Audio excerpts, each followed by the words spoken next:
മക്കളെ? അപ്പോൾ എൻ്റെ കുട്ടികളെല്ലാവരുടെയും SSLC റിസൾട്ടൊക്കെ വന്നു. നിങ്ങൾ ഏറ്റവും അടിപൊളിയായിട്ട് നിങ്ങളുടെ ഏറ്റവും ബെസ്റ്റ് മാർക്സ് തന്നെ വാങ്ങിയിട്ടുണ്ട്. ആൻഡ് ഏറ്റവും നല്ല റിസൾട്ട് ഉണ്ടാക്കിയിട്ടുള്ള നമ്മുടെ എല്ലാ മക്കൾക്കും നിങ്ങൾ SSLC എക്സാം എഴുതി, നിങ്ങൾ അതിനുവേണ്ടി പഠിച്ചു, നിങ്ങളുടെ റിസൾട്ട് വന്നു, നിങ്ങളെല്ലാവരും വിന്നേഴ്സാണ്. ഓക്കെ, അപ്പോൾ എൻ്റെ കുട്ടികൾക്ക് എല്ലാവർക്കും ആദ്യം തന്നെ കൺഗ്രാറ്റുലേഷൻസ്. ആൻഡ് നമ്മൾ ഈ ഒരു റിസൾട്ട് വരുന്നതിന് മുൻപ് തന്നെ അല്ലെങ്കിൽ റിസൾട്ട് വന്നതിന് ശേഷം നിങ്ങളെല്ലാവരും ഒരു കാര്യം നിങ്ങളുടെ മനസ്സിൽ ഉറപ്പിച്ചിട്ടുണ്ടാവും അല്ലേ? ഒന്നുകിൽ ഞാൻ നീറ്റ് എക്സാം എഴുതാൻ പോവുകയാണ്, അല്ലെങ്കിൽ നിങ്ങൾ കീം എക്സാം എഴുതാൻ പോവുകയാണ്, ഞാൻ സയൻസ് എടുക്കുകയാണ്, ഞാൻ കമ്പ്യൂട്ടർ സയൻസ് എടുക്കുകയാണ്, അല്ലെങ്കിൽ ഞാൻ കൊമേഴ്സ് എടുക്കുകയാണ്. അങ്ങനെ ഒരു ഡിസിഷൻ എൻ്റെ മക്കളെല്ലാവരും നിങ്ങളുടെ മനസ്സിൽ ഉറപ്പിച്ചിട്ടുണ്ടാവുമെന്ന് മിസ്സിന് അറിയാം. ആൻഡ് മിസ്സിന് ഈ കാര്യം പറയാനുള്ളത് നമ്മളുടെ ബയോ സയൻസ് എടുത്ത് നീറ്റ് എക്സാം എഴുതാൻ പോകുന്ന മക്കളോടാണ്.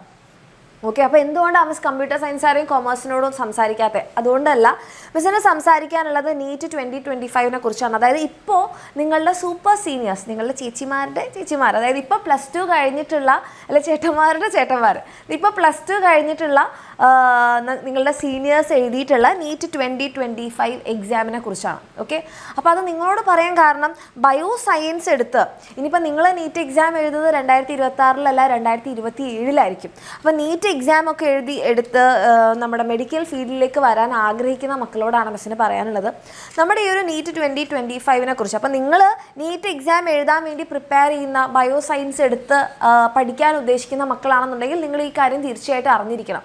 കാരണം എന്താണെന്ന് വെച്ചാൽ, നമ്മുടെ ഈ തവണത്തെ നീറ്റ് എക്സാം എന്ന് പറഞ്ഞത് വിചാരിച്ചതിനേക്കാൾ വളരെ ഹൈ ലെവലായിട്ടുള്ള ക്വസ്റ്റ്യൻസും ടഫ് ലെവലായിട്ടുള്ള ക്വസ്റ്റ്യൻസ് ആയിരുന്നു, നല്ല ടഫായിട്ടുള്ള ക്വസ്റ്റ്യൻസ് ആയിരുന്നു.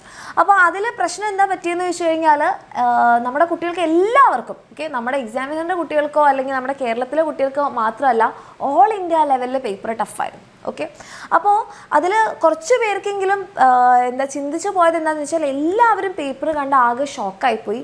ആൻഡ് അവരെല്ലാവരും അവരുടെ പ്രതീക്ഷ കൈവിട്ട് ആകെ ബ്രോക്കൺ ആയിട്ടുള്ള അവസ്ഥയിലാണ് അവരുടെ എക്സാം കംപ്ലീറ്റ് ചെയ്യുന്നത്. അപ്പോൾ ബയോളജിയുടെ കാര്യം എടുക്കുകയാണെങ്കിൽ, ബയോളജിയുടെ papers full statement wise questions ആയിരുന്നു. സ്റ്റേറ്റ്മെൻറ്റ് വൈസ് എന്ന് പറഞ്ഞാൽ നല്ല ലെങ്തി ആയിട്ടുള്ള ക്വസ്റ്റ്യൻസ് ആയിരുന്നു. അതായത് നമ്മൾ വായിച്ചു കഴിഞ്ഞാൽ നമുക്ക് ഇതാണ് അതിൻ്റെ ആൻസർ എന്ന് ഉറപ്പിക്കാൻ പറ്റാത്ത രീതിയിലുള്ള ക്വസ്റ്റ്യൻസ് ആയിരുന്നു. ആൻഡ് ഫിസിക്സിലും കെമിസ്ട്രിയിലൊക്കെ പറയുന്ന, ഫിസിക്സിൽ നല്ല ടഫ് ലെവലായിരുന്നു, കെമിസ്ട്രിയിൽ അബവ് ആവറേജ് ലെവലായിരുന്നു. അപ്പോൾ അതിൽ തുടക്കം മുതൽ തന്നെ അങ്ങനത്തെ ക്വസ്റ്റ്യൻസ് കണ്ടപ്പോൾ എന്താ പറ്റിയെന്ന് വെച്ചാൽ, അതിൽ കുറച്ച് ക്വസ്റ്റ്യൻസ് ഒരു മീഡിയം ലെവൽ ക്വസ്റ്റ്യൻസ് ഉണ്ടായിരുന്നെങ്കിൽ കൂടെ കുട്ടികൾക്ക് അത് അറ്റൻഡ് ചെയ്യാൻ പോലും പറ്റില്ല. ചിലപ്പോൾ അവർ പ്രാക്ടീസ് ചെയ്ത ടൈപ്പ് ഓഫ് ക്വസ്റ്റ്യൻസ് വന്നിട്ടുണ്ടെങ്കിൽ പോലും കുട്ടികൾക്ക് അതിൻ്റെ ആൻസറിലേക്ക് എത്താൻ വേണ്ടി പറ്റിയില്ല. അവർക്കത് ചിന്തിക്കാനുള്ള അവരുടെ മൈൻഡേ കൈവിട്ടു പോയി. ഓക്കെ, കാരണം നമ്മൾ ആകെ തകർന്നു പോയൊരവസ്ഥയിലായിപ്പോയി. അപ്പോൾ ഈ എക്സാമിൽ കുറച്ചെങ്കിലും നമ്മൾ ബ്രോക്കൺ ആവാതെ ആ എക്സാമിനെ നേരിട്ടവർക്കായിരിക്കും കുറച്ചുകൂടി എഴുതാൻ പറ്റിയിട്ടുണ്ടാവുക പേപ്പർ. അതിൽ നമുക്ക് ആരെയും കുറ്റം പറയാൻ പറ്റില്ല, കാരണം അത്രയധികം പ്രതീക്ഷയോട് കൂടിയിട്ട് ആണ് നമ്മളെല്ലാവരും നമ്മുടെ കുട്ടികളെ എക്സാം ഹാളിൽ പോയിട്ടുണ്ടായിരുന്നത്.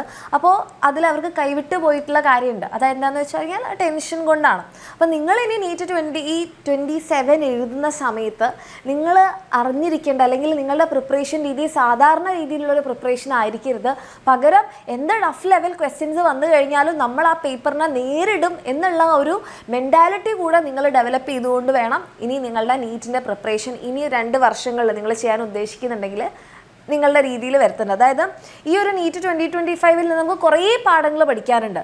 നമ്മൾ ടെക്സ്റ്റ് ബുക്ക് ബേസ് ചെയ്തിട്ടുള്ള ക്വസ്റ്റ്യൻസ് ആയിരുന്നു. ടെക്സ്റ്റ് ബുക്കിൽ ചോദിക്കാത്ത ഏരിയാസിൽ നിന്നൊക്കെ ചോദിച്ചിട്ടുണ്ട്. അപ്പോൾ NCERT വളരെ തെറോ ആയിട്ട് പഠിക്കണം. നമ്മൾ പ്രാക്ടീസ് ചെയ്യുമ്പോൾ കുറച്ചുകൂടി ടഫ് ലെവൽ ക്വസ്റ്റ്യൻസ് പ്രാക്ടീസ് ചെയ്യണം. ആൻഡ് നമ്മൾ പ്രാക്ടീസ് ചെയ്യുന്ന സമയത്ത് ഒരു ടഫ് ക്വസ്റ്റ്യൻ വന്നാൽ നമ്മളുടെ മൈൻഡ് കൈവിട്ട് പോവാതെ നമ്മൾ അത് ചെയ്യാനും, നമ്മൾ ടൈം മാനേജ്മെൻറ്റും വളരെ കുറച്ചുകൂടെ സ്ട്രോങ് ആക്കിയിട്ടൊക്കെ ചെയ്യണം. അപ്പോൾ ഇങ്ങനെയൊക്കെ കൂടെ മനസ്സിൽ കണ്ടിട്ട് വേണം നിങ്ങൾ എന്ത് ചെയ്യാനും നിങ്ങളുടെ പ്രിപ്പറേഷൻസ് മുന്നോട്ട് കൊണ്ടുപോകാൻ. ഇത് നിങ്ങളെ ആരെയും പേടിപ്പിക്കാൻ വേണ്ടി മിസ് പറയണമല്ല, പക്ഷേ നമ്മളൊരു മുൻകരുതൽ എടുക്കണം എപ്പോഴും. ഓക്കെ, അപ്പോൾ ഈ കാര്യങ്ങളൊക്കെ എൻ്റെ മക്കൾ മനസ്സിൽ വെക്കുക. ആൻഡ് നീറ്റ് എക്സാം ഒക്കെ എഴുതാൻ ആഗ്രഹിക്കുന്ന മക്കളാണെങ്കിൽ നിങ്ങൾക്ക് എല്ലാവർക്കും സ്വാഗതം. നല്ല അടിപൊളിയായിട്ട് തന്നെ പഠിക്കാം. ഓക്കെ, ഈ കാര്യങ്ങൾ എൻ്റെ മക്കളൊന്ന് മൈൻഡിൽ വെക്കണം എന്ന് മാത്രമേ ഉള്ളൂ. ആൻഡ് നിങ്ങൾക്ക് നമ്മളുടെ എക്സാമിനറിൻ്റെ കൂടെ, ഇപ്പോൾ നിങ്ങൾ 9ാം ക്ലാസ്സും 10ാം ക്ലാസ്സും ഒക്കെ പഠിച്ചിട്ടുള്ള മക്കളാണെന്നുണ്ടെങ്കിൽ, നമ്മളുടെ എക്സാമിനറിൻ്റെ കൂടെയാണ് നിങ്ങൾക്ക് നിങ്ങളുടെ നീറ്റ് ജേർണി മുന്നോട്ട് കൊണ്ടുപോകാൻ ആഗ്രഹിക്കുന്നതെന്നുണ്ടെങ്കിൽ നിങ്ങളെ കാത്തിരിക്കുന്നുണ്ട് നമ്മളുടെ പൃഥ്വി ബാച്ച്. ഓക്കെ, പൃഥ്വി ബാച്ചിൽ നിങ്ങൾക്ക് +1ൻ്റെ ബോർഡ് എക്സാമിൻ്റെ ക്ലാസ്സുകളും പ്ലസ് നീറ്റിൻ്റെ ക്ലാസ്സുകളും ആയിരിക്കും കിട്ടുന്നുണ്ടാകാം. അപ്പോൾ താല്പര്യമുള്ള മക്കൾക്ക് ഇപ്പോൾ തന്നെ അഡ്മിഷനൊക്കെ എടുക്കാം. താഴെ കാണുന്ന നമ്പറിൽ മെസ്സേജ് ചെയ്താൽ മതി.